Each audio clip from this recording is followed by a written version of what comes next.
कविताशाखां वन्दे वाल्मीकिकोकिलम् अञ्जनानन्दनं वीरं जानकी शोकनाशनं कपीशमक्षहन्तारं वन्दे लङ्काभयङ्करम् नमोऽस्तु रामाय स लक्ष्मणाय देव्यै च तस्यै जनकात्मजायै नमोऽस्तु रुद्रेन्द्रयमानिलेभ्यो नमोऽस्तु चन्द्रार्कमरुद्गणेभ्यः श्रीगुरुभ्यो नमः। नमस्ते। सुन्दरकाण्डं चैप्टर 51 अथ श्रीमद्वाल्मीकिरामायणे सुन्दरकाण्डे एकपञ्चाशत् सर्गः। हनुमदुपदेशः। तं समीक्ष्य महासत्त्वं सत्त्ववान् हरिसत्तमः वाक्यमर्थवदव्यग्रः तमुवाच दशाननम् अहं सुग्रीवसन्देशात् इह प्राप्तस्तवालयम् राक्षसेन्द्रहरीशस्त्वां भ्राता कुशलमब्रवीत् भ्रातुशृणु समादेशं सुग्रीवस्य महात्मनः धर्मार्थोपहितं वाक्यम् इह चामुत्र चक्षमम् राजा दशरथो नाम रथकुञ्जरवाजिमान् पितेव बन्धुर्लोकस्य सुरेश्वरसमद्युतिः ज्येष्ठस्तस्य महाबाहुः पुत्रः प्रियकरः प्रभुः पितुर्निर्देशान्निष्क्रान्तः प्रविष्टो दण्डकावनम् लक्ष्मणेन सह भ्रात्रा सीतया चापि भार्यया रामो नाम महातेजा धर्म्यं पन्थानमाश्रितः तस्य भार्या वने नष्टा सीता पतिमनुव्रता वैदेहस्य सुता राज्ञो जनकस्य महात्मनः समार्गमाणस्तान् देवीं राजपुत्रः सहानुजः ऋष्यमूकमनुप्राप्तः सुग्रीवेण समागतः तस्य तेन प्रतिज्ञातं सीतायाः परिमार्गणं सुग्रीवस्यापि रामेण हरिराज्यं निवेदितं ततस्तेन मृधे हत्वा राजपुत्रेण वालिनं सुग्रीवस्थापितो राज्ये हर्युक्षाणां गणेश्वरः त्वया विज्ञातपूर्वश्च वाली वानरपुङ्गवः रामेण निहतः सङ्ख्ये शरेणैकेन वानरः स सीतामार्गणे व्यग्रः सुग्रीवः सत्यसङ्गरः हरीन् सम्प्रेषयामास दिशः सर्वा हरीश्वरः तां हरीणां सहस्राणि शतानि नियुतानि च दिक्षु सर्वासु मार्गन्ते ह्यदश्चोपरि चाम्बरे वैनतेयसमाः केचिदत्रानिलोपमाः असङ्गगतयः शीघ्रा हरिवीरा महाबलाः अहं तु हनुमान् नाम मारुतस्य उरसः सुतः सीतायास्तु कृते तूर्णं शतयोजनमायतम् समुद्रं लङ्घयित्वैव तां दिदृक्षुरिहागतः भ्रमता च मया दृष्टा गृहे ते जनकात्मजा तद्भवान् दृष्टधर्मार्थः तपः कृतपरिग्रहः परदारान् महाप्राज्ञ नोपरोद्धुं न हि धर्मविरुद्धेषु बह्वपायेषु कर्मसु मूलघातिषु सज्जन्ते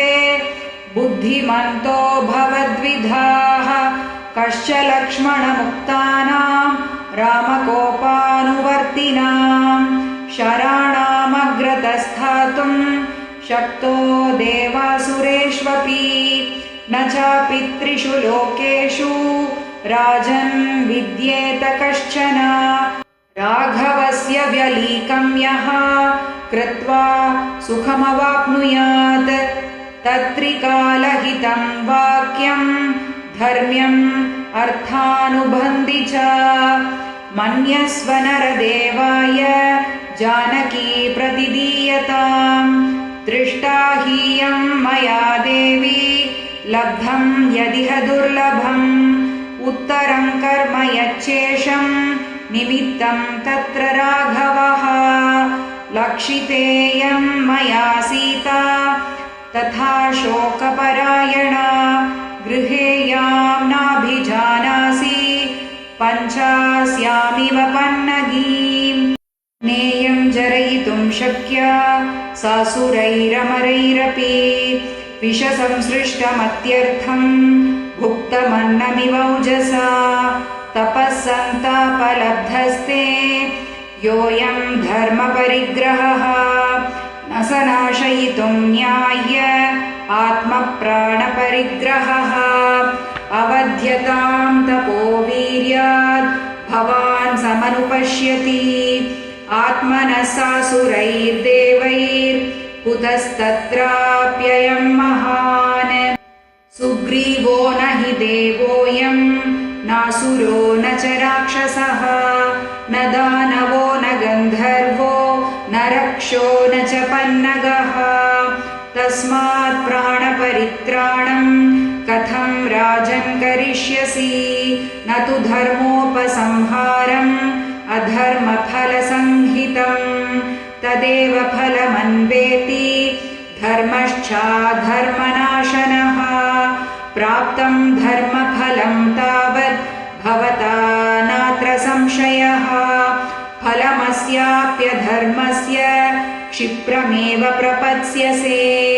जनस्थानवधं बुद्ध्वा वालिवधं तथा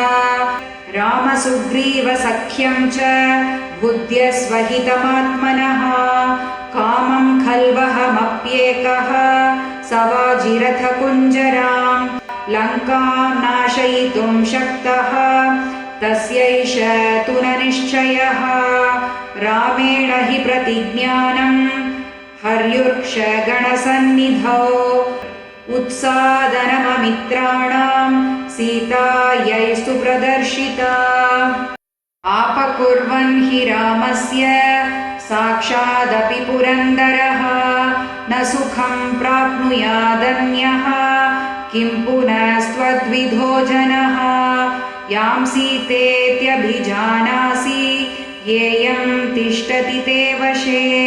कालरात्रीति तां विद्धि सर्वलङ्काविनाशिनीं तदलङ्कालपाशेन सीता विग्रहरूपिणा स्वयं स्कन्धावसक्तेन क्षममात्मनि चिन्त्यताम् सीतायास्तेजसा दग्धां रामकोपप्रपीडितां दह्यमानामिमां पश्य पुरीं साटप्रतोलिकां स्वानि मित्राणि मन्त्रीश्च ज्ञातीन् भ्रातॄन् सुतान् हितान् भोगान् दारांश्च लङ्काञ्च मा विनाशमुवानया सत्यं राक्षसराजेन्द्र शृणुष्व वचनं मम रामदासस्य दूतस्य वानरस्य विशेषतः सर्वान् लोकान् सुसंहृत्य सभूतान् सचराचरान् पुनरेव तथा स्रष्टुं शक्तो रामो महायशाः देवासुरनरेन्द्रेषु यक्षरक्षो गणेषु च विद्याधरेषु सर्वेषु गन्धर्वेषु रगेषु च सिद्धेषु किन्नरेन्द्रेषु पतत्रिषु स सर्वतः सर्वभूतेषु सर्वत्र सर्वकालेषु नास्ति सः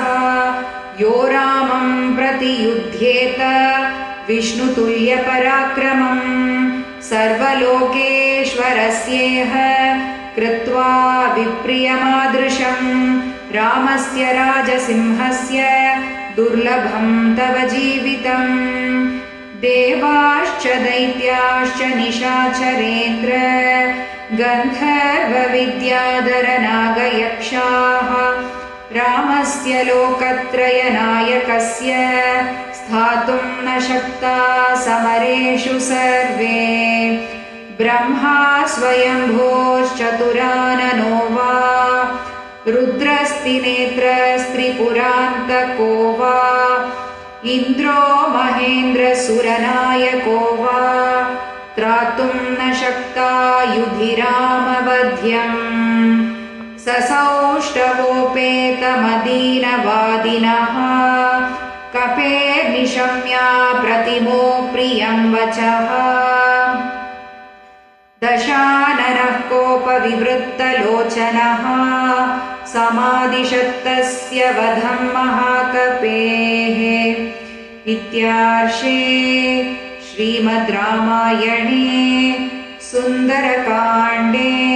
51 सर्गः। ॐ